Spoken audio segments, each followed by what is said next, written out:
आप सब। तो फ्रेंड्स एक्चुअली आज बहुत ज़्यादा लेट हो गया है, तो मेरा सारा काम अभी फैला पड़ा है। देखिए पानी धुल लिया है मैंने और बर्तन अभी धुले नहीं हैं, नाश्ते के पड़े हुए हैं। और दिखाती हूँ आप सबको। तो यहाँ आप देख सकते हैं ये कमरा किचन कम कमरा है मेरा, तो इसमें आप देख सकते हैं बहुत ज़्यादा मैसी है। तो इसको आज मैं सही करने वाली हूँ। आप सब देखेंगे कि इसको किस तरह से मैं ठीक करने वाली हूँ। देखिए ढेर सारे कपड़े हो गए हैं आज तो धुलने के लिए, जो भी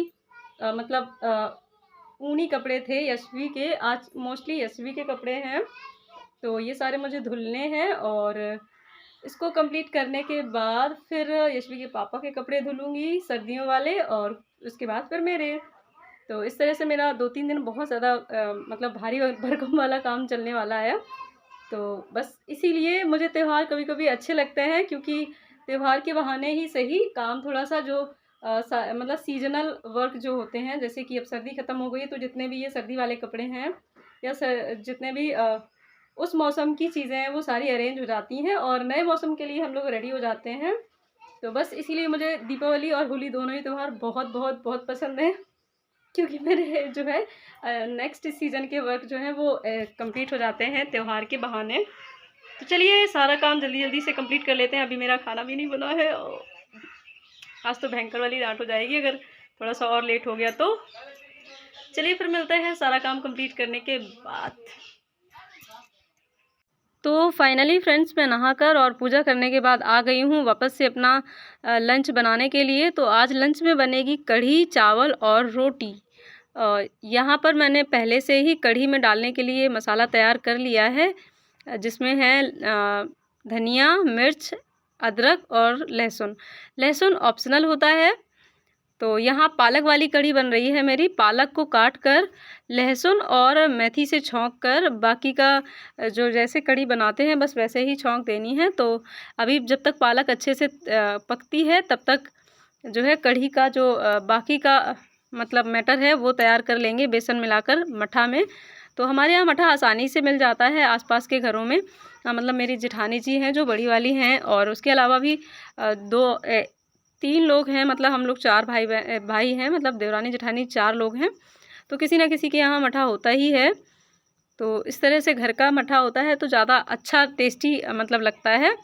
तो पालक पक गई थी तो बस मठा का जो मैटर था वो डालने के बाद थोड़ा सा और मठा एक्स्ट्रा ऐड कर दिया है, ताकि जो है कढ़ी का बहुत अच्छा सा टेस्ट आए। भर के भगोना कढ़ी बन रही है ताकि दोनों टाइम चले, क्योंकि बहुत ज़्यादा पसंद है, हम लोग बहुत ज़्यादा खाते हैं। और यहाँ पर जो है देखिए कपड़े मैंने जो है डिटर्जेंट में डाल दिए हैं। आज बहुत ज़्यादा कपड़े हो गए हैं, पूरा टब भर गया है। सच में बहुत बड़ा टब था और बहुत ज़्यादा कपड़े, और बर्तन भी अभी नहीं धुले हैं। तो सबसे पहले मैंने सोचा पहले कवर डाल देती हूँ गद्दे में। 2 गद्दे हैं और दोनों के ही कवर मुझे आज डालने हैं। तो गद्दे में कवर डालने के लिए मैं इस तरह की ट्रिक यूज़ करती हूँ। पहले गद्दे को बिछाकर उसके ऊपर, या फिर पहले गद्दे का कवर नीचे और गद्दा ऊपर, इस तरह से भी कर लेती हूँ। जैसे कि मैंने देखिए पलट दिया है, यानी कि कवर को नीचे कर दिया है गद्दे को ऊपर, और इस तरह से एक परत नीचे की तरफ खोलते हुए और दूसरी परत के साथ गद्दे को इस तरह से फोल्ड करते जाते हैं। तो कोई भी भारी भरकम, चाहे रज़ाई हो, चाहे गद्दे हों, इस तरह से आप चाहे दरी वगैरह हो भारी भरकम वाली, तो उसमें आप आसानी से इस तरह से कवर डाल लेते हैं। क्योंकि इस तरह बड़े से जो कपड़े होते हैं, बड़ी सी जो चीज़ें होती हैं, उनके साथ कवर को डालना थोड़ा सा परेशानी भरा लगता है। तो इस तरह से अगर आप गद्दे में कवर या रज़ाई में कवर डालेंगे तो आपको बहुत आसानी होगी। फ्रेंड्स यहाँ पर मैं एक चीज़ आपको और बता दूँ कि एक गद्दा प्रॉपर मैं हमेशा अपने बेड पर बिछा कर रखती हूँ, क्योंकि मेरे बेड का जो गद्दा है वो फ़ोम वाला है, यानी कि जो फ़ोम वाले गद्दे आते हैं ना, बस वही वाला गद्दा है। तो फ्रेंड्स अभी मेरी पढ़ाई का टाइम बहुत ज़्यादा डिस्टर्ब चल रहा है, क्योंकि जो मेरे काम है वो बहुत ज़्यादा बढ़ गए हैं।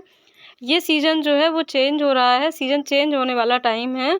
और इस सीज़न में क्या होता है, इस टाइम में हम लोग क्या करते हैं, सर्दियों वाले जो भारी भरकम यानी मोटे वाले कपड़े होते हैं उनको धो सुखा कर रख देते हैं, रज़ाइयाँ वगैरह भी।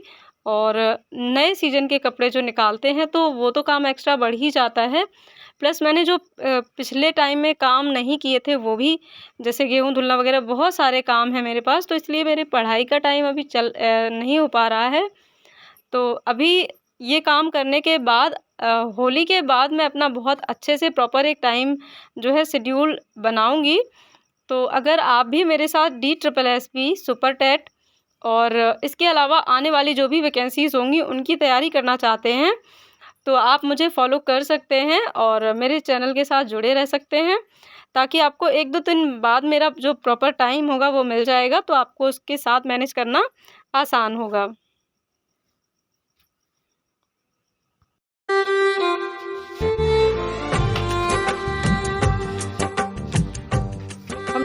दोस्तों, आज मैं तैयार हुई हूँ और आपको मैं सुंदर लग रही हूँ ना। और मैंने आईलाइनर लगाया है, देखो सुंदर में बहुत सारे सुंदर होता है। फिर भी मैंने वहाँ रखा है आईलाइनर और वहाँ में दोस्तों आज मैं आईलाइनर लगाई हूँ।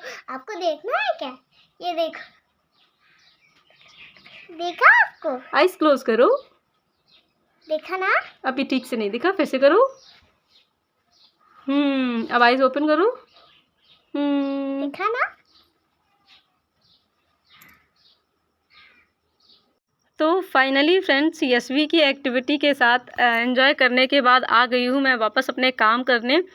तो सबसे पहले मैं बर्तन धुलूँगी और इसके साथ ही यहीं पर जो मैंने कपड़े निरमा में डाल रखे हैं, यानी कि डिटर्जेंट में डाल रखे हैं, उनको भी धुलना है मुझे। और इसके साथ ही मैं एक चीज़ आपसे शेयर करना चाहती हूँ कि फ्रेंड्स देखिए, मैं एक जॉब एस्पिरेंट तो हूँ ही, पर उसके साथ मैं एक मदर भी हूँ और हाउसवाइफ़ भी। तो मुझे तीनों ही उत्तरदायित्व तो अपने निभाने होते हैं। मैं किसी से भी पीछा नहीं छुड़ा सकती, ना ही किसी को कम या ज़्यादा कर सकती हूँ। इसलिए मुझे तीनों को इक्वली मैनेज करना पड़ता है, भले ही किसी को पहले टाइम दूँ, किसी को बाद में। और अगर मैं बात करूँ यशवी की, तो यशवी को तो मुझे रेगुलर टाइम देना ही पड़ता है। भले ही मैं अपने कामों में थोड़ा-सा मैनेज करूँ, चाहे मैं अपनी पढ़ाई में। तो यहाँ पर कपड़े अभी धुल रही हूँ और इसके बाद मैं जो है अपनी DSSB, सुपर टेट, इन सभी चीज़ों की प्रिपरेशन बाद में करूँगी, क्योंकि अभी तो त्योहार वाले काम चल रहे हैं। वैसे मैंने डिसाइड किया है, क्योंकि मैं PRT के लिए एलिजिबल नहीं हूँ, मैं TGT के लिए अप्लाई करूँगी और TGT की ही प्रिपरेशन करूँगी DSSB में। और सुपर टेट में भी मैंने आगे डिसाइड किया है कि PRT, TGT दोनों के लिए अप्लाई करूँगी। तो अगर आप भी TGT किसी भी एग्ज़ाम के लिए TGT के लिए अप्लाई करना चाहते हैं, तो आप मेरे साथ जुड़कर अपनी तैयारी कर सकते हैं। तैयारी मेरी होली के बाद शुरू होगी। तो बस ये था मेरा आज का छोटा-सा वीडियो। आई होप वीडियो आपको अच्छा लगा होगा।